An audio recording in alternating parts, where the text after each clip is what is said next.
बिस्मिल्लाहिर्रहमानिर्रहीम। अस्सलाम वालेकुम। कुकिंग विद मोनी के साथ मैं हूँ मोनी अरशद।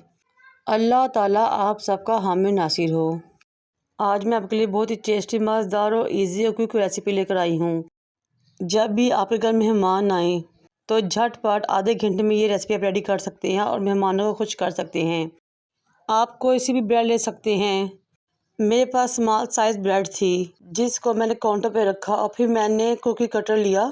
अगर आपके पास कुकी कटर नहीं है तो आप कोई भी ढक्कन यूज़ कर सकते हैं।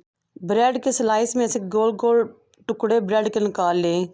अगर आप इसकी शेप चेंज करना चाहते हैं तो वो आपकी मर्ज़ी है। फिर एक फ्राई पैन या किसी तवे को चूल्हे पर रखें और ऑयल से ग्रीस कर लें और ब्रेड के राउंड स्लाइसिस को दोनों तरफ से लाइट गोल्डन कर लें। आप डार्क भी कर सकते हैं, वो आपकी मर्ज़ी है। जब दोनों तरफ से स्लाइस गोल्डन हो गए तो मैंने उनको चूल्हे पर से उतार लिया। अब हम अपनी रेसिपी के नेक्स्ट स्टेप पर चलेंगे। मैंने 1 लीटर दूध लिया, उसको चूल्हे पे रखा और साथ ही उसमें आधा कप चीनी शामिल कर ली और अच्छे तरीके से मिक्स कर दिया।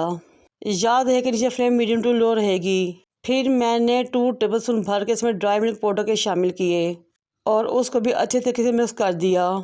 लेकिन एक बात का ख्याल रहे कि ड्राई मिल्क पाउडर शामिल करने के बाद आपने चम्मच को मुसलसल हिलाते रहना है, क्योंकि अगर हमने ना हिलाया तो दूध नीचे बैठ जाएगा और लग जाएगा। फिर मैंने 2 टेबलस्पून भर के स्ट्रॉबेरी कस्टर्ड के लिए और उसको दूध में मिक्स कर लिया। जब दूध में बॉयल आया तो वो कस्टर्ड मैंने ऐसा ऐसा करके इसमें शामिल कर दिया। पहले मैंने थोड़ा शामिल किया लेकिन मुझे कस्टर्ड थोड़ा सा लिक्विड लगा। फिर मैंने बकाया कस्टर्ड भी इसमें शामिल कर लिया। फिर हिलाते हुए मुसलसल इसको 8 से 10 मिनट तक पकाना है ताकि कस्टर्ड का कच्चापन ख़त्म हो जाए। फिर आप कस्टर्ड के नीचे फ्लेम ऑफ कर दें और थोड़ी देर के लिए इसको ठंडा होने रखें। इस स्टेज पर अगर आपको मेरी वीडियो अच्छी लग रही हो तो आप सबसे रिक्वेस्ट है कि मेरे चैनल को लाइक करें, शेयर करें, सब्सक्राइब करें, बेल आइकन को टच करें ताकि मेरी तमाम वीडियोस आप तक पहुंच सकें। ब्रेड के रोस्टेड और गोल्डन स्लाइसेस को डिश में सेट करें और इसके ऊपर गर्म गर्म कस्टर्ड डालना शुरू करें, यहाँ तक कि ये स्लाइसेस काफ़ी हद तक कस्टर्ड में डिप हो जाएं। बादाम लें, पिस्ता लें या फिर कोकोनट लें, अपनी मर्ज़ी से इसकी डेकोरेशन करें और फिर इसको ठंडा होने के लिए फ्रिज में रख दें। तकरीबन 4 से 5 घंटे फ्रिज में रखें और ठंडा ठंडा सर्व करें।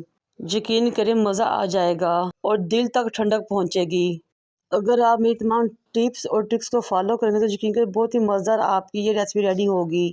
ब्रेड रसमलाई इजी भी, झटपट भी और बजट फ्रेंडली भी और बहुत ही टेस्टी और मज़ेदार। बनाएं और एंजॉय कीजिए और मुझे अपने फीडबैक से आगाह कीजिए। मुझे और मेरे वालिदैन को दुआ में याद रखें। अल्लाह हाफिज़।